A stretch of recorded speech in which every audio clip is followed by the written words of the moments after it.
One person watches the same video and sees brutality. Another sees justice. Both are convinced they're right. Both certain they're looking at the truth. But what happens when we can't even agree on what's real anymore? I'm Professor RJ Starr, and today we're exploring the psychology behind what I call the collapse of shared reality. It's not that people disagree, that's always been true. It's that we now inhabit different perceptual worlds altogether.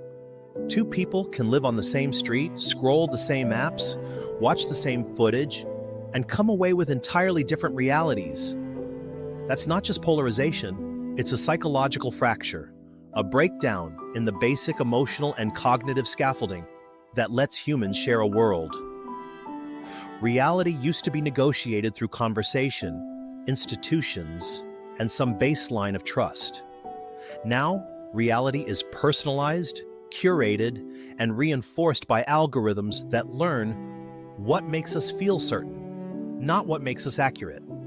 And the more certain we feel, the less open we become to anyone else's version of the world. Belief isn't primarily about logic. It's about belonging, regulation, and emotional coherence. When a belief feels emotionally stabilizing, it becomes part of our identity. It tells us who we are and who we're not. Once that happens, disagreement doesn't just feel like a difference of opinion, it feels like a threat to selfhood. Psychologists call this epistemic trust, our willingness to accept information from others as reliable. When that trust breaks down, people stop updating their beliefs based on new evidence. They rely instead on emotional consistency. Whatever feels true must be true. And that's where reality begins to fracture, because emotion starts to replace observation.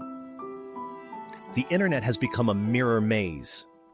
Every reflection shows us back to ourselves. Our fears, our outrage, our preferences, until we mistake recognition for truth. Algorithms reward emotional intensity, not nuance. They learn that we stay longer when we feel certain, or angry, or vindicated. So the platforms feed us more of what keeps us charged. Over time, our digital worlds become emotionally calibrated bubbles. And when someone bursts that bubble, it feels like an act of aggression. But the deeper reason we retreat into these alternate realities isn't technological, it's emotional. Certainty soothes anxiety. When life feels unpredictable or identity feels unstable, we cling to beliefs that give us control. That's why conspiracy theories or political extremes can feel almost comforting. They make the chaos legible. They tell us who's to blame, who's good, who's evil. The cost is that we stop being curious about the world beyond our interpretation of it. This collapse of shared reality isn't just about information, it's about empathy. If we can't tolerate being uncertain, we can't listen. If we can't imagine being wrong, we can't learn. And if we can't see the emotional logic behind someone else's belief, we can't meet them as a fellow human being. We can only meet them as an opponent. Repair begins with humility. Not intellectual humility, the kind that says, I could be wrong, but emotional humility, the kind that admits I might be protecting myself more than I'm perceiving the truth. It means slowing down before reacting. It means asking, what do I get out of believing this? What feeling does it protect? What fear does it quiet?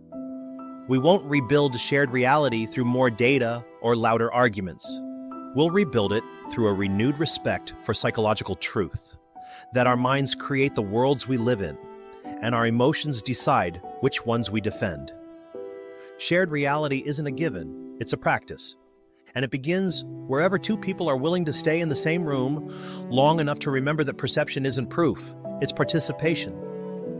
What belief in you might need unhooking before you can see the world again as it actually is?